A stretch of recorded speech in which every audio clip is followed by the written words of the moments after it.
At some point, I end up standing the pedestrian scramble.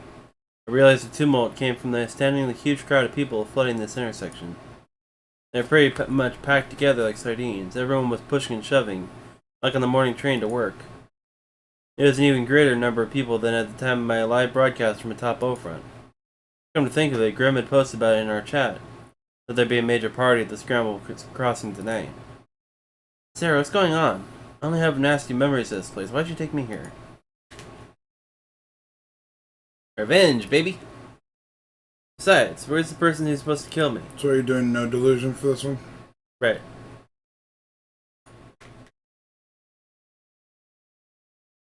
A stunningly large crowd on this chilly autumn night. What kind of party would be held by a gathering of people so massive they had no room to breathe? The wall of people before me opened smoothly like the Red Sea parting from Moses in the Bible. A single path inviting me forward. The one they were waiting for was me. The first ever Chika Chika Boom Boom offline meetup to shout, "Whose eyes are those eyes?" to the center of Shibuya, and make the current most embarrassing guy in Japan, the self-proclaimed Esper Nishijo Takumi, die via group lynching.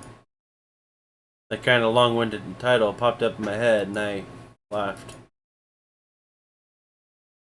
I didn't want pain. Didn't we do this without any check coding the first time? I mean, we may have just had the exact same one. Kill me, kill me, kill me. So this isn't where it diverges. It diverges in chapter 10. But we have all the flags set now. Basically, we're going to get to the subway scene, and as soon as that starts, we're going to go ahead and save it for the night. No, I want to finish this. Dude, it's got like another 2 hours to it, I think.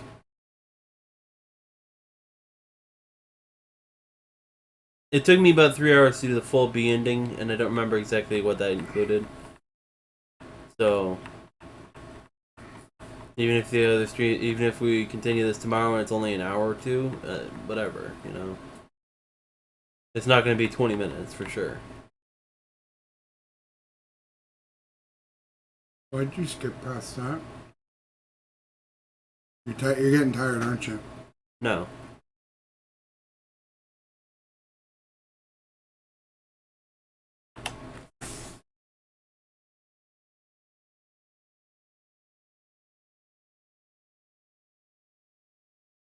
What can I say?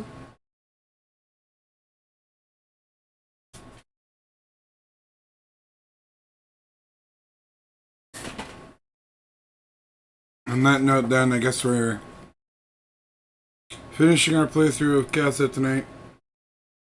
We'll pick up where we were next week, maybe tomorrow, one of the two. Hopefully tomorrow.